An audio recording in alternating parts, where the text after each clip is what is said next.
మనం క్షీరాబ్ది ద్వాదశి రోజున మనం ఈరోజు ఈ వార్తని కంటిన్యూ చేస్తున్నాం, ప్రజలకు తెలియజేస్తున్నాం. ఈ శుభ సందర్భంలో మీరు ప్రజలకి ఏం చెప్పదలుచుకున్నారు?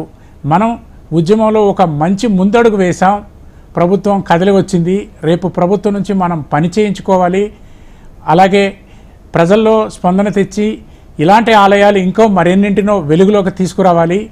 యమునా పాఠక్ గారి నేతృత్వంలో ఈ ఉద్యమాన్ని ఇంకా ఉధృతం చేసి ఈ ఉద్యమాన్ని తెలంగాణ వ్యాప్తం చేయాలని మనం అనుకుంటున్నాం. అది సాధ్యం అవుతుందా? మీరేం చెప్తారు?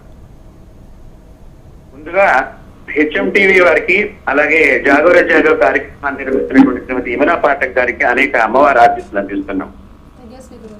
క్షీరాబ్ది ద్వాదశి రోజున కార్తీక మాసంలో మనం ఇంతటి చక్కని శుభవార్తను వింటున్నామంటే ఇది సనాతన ధర్మ విజయంగా మనం భావన చేయాలి.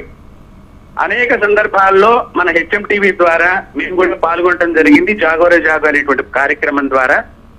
కనీసం ఈ రోజుకైనా కూడా మన తెలంగాణ రాష్ట్రంలో రాష్ట్ర ప్రభుత్వం వారు కళ్ళు తెరిచి మన తెలంగాణ రాష్ట్రంలో ఉండేటువంటి దేవాలయాలకు సంబంధించినటువంటి స్థలాల్ని, అన్యాక్రాంతమైపోయినటువంటి స్థలాల్ని మళ్ళీ వెనక్కి తీసుకోవాలి అనేటువంటి శ్రీకారం చుట్టిన కార్యక్రమానికి అసెంబ్లీలో కూడా దానికి చట్టసభల ద్వారా కూడా వారు చేసేటువంటి ప్రయత్నం మనకు తెలిసినటువంటి వార్త విన్నంగానే మాకు ఎంతో ఆనందం కలిగింది, సంతోషం కలిగింది.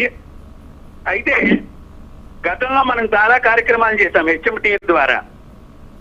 నేను హెచ్ఎంటీవీ వారికి ముఖ్యంగా వారి లోగోలో కూడా హంస అనేటువంటి దేవతామూర్తి ఉంటుంది.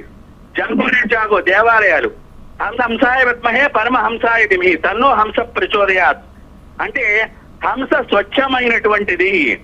అలాంటి స్వచ్ఛమైనటువంటి దేవాలయాలు, పవిత్రమైనటువంటి దివ్యమైనటువంటి జ్ఞాన కేంద్రాలు, ప్రతి ఒక్కరికి జ్ఞాన కేంద్రాలు.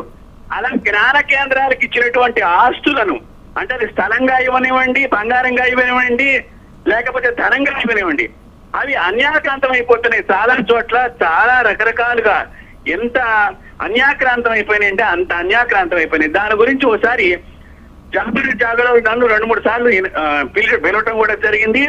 నేను ఆ సమయంలో గరుడ పురాణం, సాక్షాత్తు మహావిష్ణువు గరుత్మంతుడికి ఉపదేశం చేసినటువంటి పురాణ విశేషాలకు సంబంధించిన, అంటే దేవాలయ భూములు అన్యాక్రాంతం జరిగితే దాన్ని రక్షించలేనటువంటి ప్రభుత్వ అధికారులు కానివ్వండి, అలాగే ప్రభుత్వ అధినేత కానివ్వండి, అలాగే దాన్ని ఎవరైతే తీసుకుంటారో దొంగతనంగా వారు ప్రభుత్వం దగ్గర నుంచి ఏవో మాయమాటలు చెప్పి ఇక్కడ స్థలాన్ని దేవాలయ